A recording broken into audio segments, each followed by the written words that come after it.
विष्णु गुरुर्देवो महेश्वर गुरु साक्षात् परं ब्रह्म तस्मै श्री गुरुवे नमः। आइए आगे की तरफ पढ़ें। 8 मई सन 1998। आज गुरुदेव 3 दिन की यात्रा के पश्चात लौटे हैं। आज के सत्संग में गुरुदेव ने कहा, एक प्रश्न उठाया कि कुंडलिनी का क्या महत्व है। कुंडलिनी शक्ति का बोध कराता है। यह कार्य कारण शरीर तक है। कुंडलिनी का जागरण सूक्ष्म शरीर में होता है।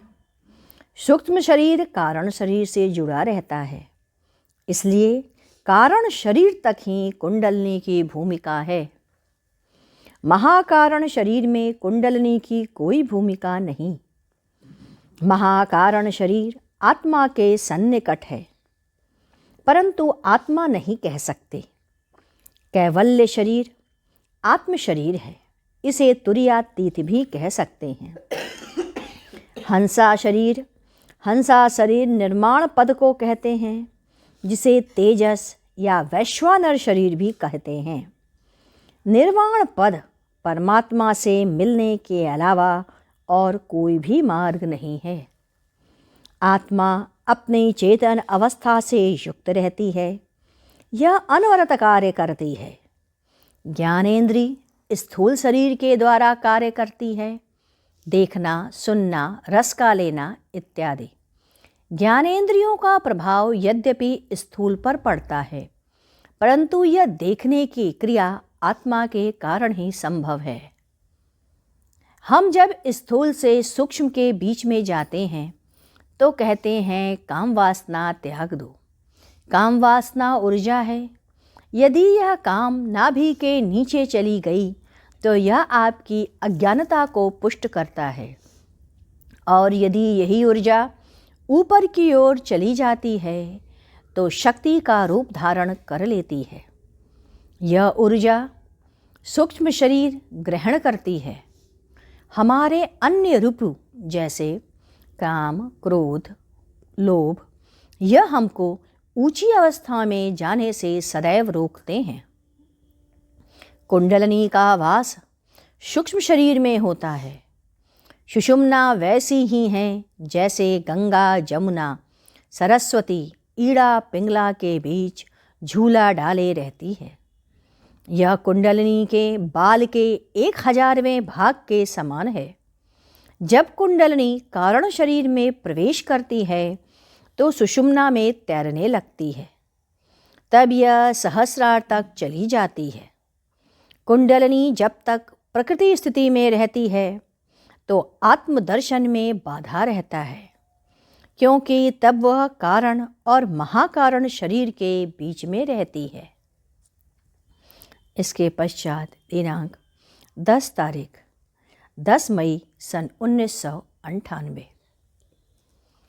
आज के सत्संग के समय गुरुदेव ने कहा, क्रोध के क्या कारण होते हैं? क्रोध क्यों आता है?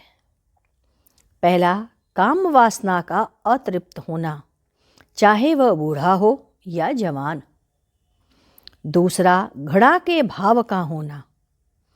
तीसरा, तुरंत प्रतिक्रिया होना, जैसे प्लेट लेकर जा रहे हो, गिर गया और अचानक ही क्रोध आ गया।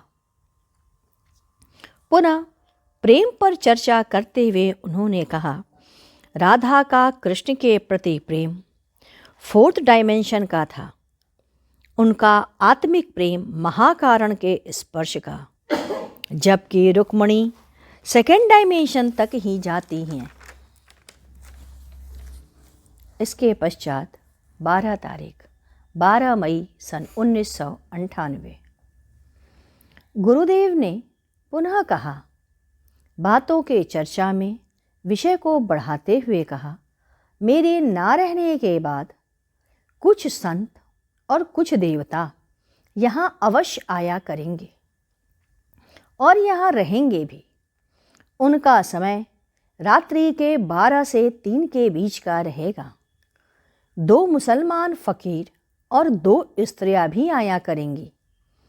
चूँकि यहाँ 12 वर्ष का हवन हो चुका रहेगा, अतः वे लोग अपनी साधना हेतु यहाँ आते रहेंगे। मुसलमान फ़कीर ने हमसे कहा भी है, एक स्त्री उनमें कृष्ण भक्ता है, वह वृंदावन में रह चुकी है। यदि पाप नहीं होगा, यदि अच्छे कर्मों से युक्त रहोगे तो यहाँ टिके रहोगे। वह मुक्तावस्था के लोग हैं। एक महात्मा गहरे सांवले रंग के हैं, आंखें छोटी छोटी हैं, बड़ी बड़ी जटाएं भी हैं, वो भी यहाँ आएंगे। जो लोगों का यदि अनुचित भाव आएगा तो उनका मन फेर कर उन्हें यहाँ से हटाते जाएंगे और सात्विक लोगों की सदैव मदद करेंगे। यदि साधना करोगे तो स्पर्श और दर्शन भी संभव है। इसके पश्चात 15 मई सन 1998 इसको हम लोग फिर पढ़ेंगे। आइए गुरु कीर्तन करें।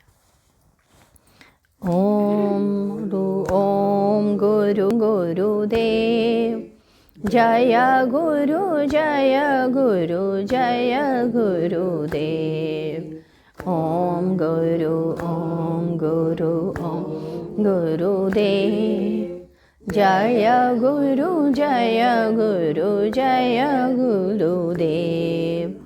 ओम गुरु ओम गुरुदेव, जय गुरु जय गुरु जय गुरुदेव।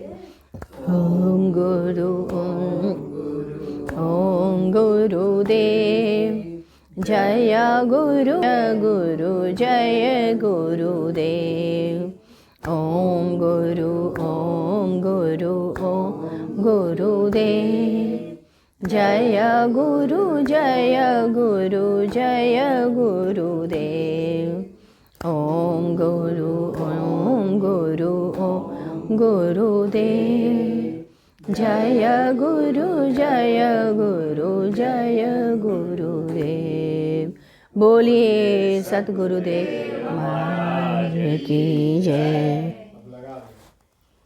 सद्गुरु तुम्हें शत शत नमन, सद्गुरु तुम्हें शत शत नमन, सद्गुरु तुम्हें शत शत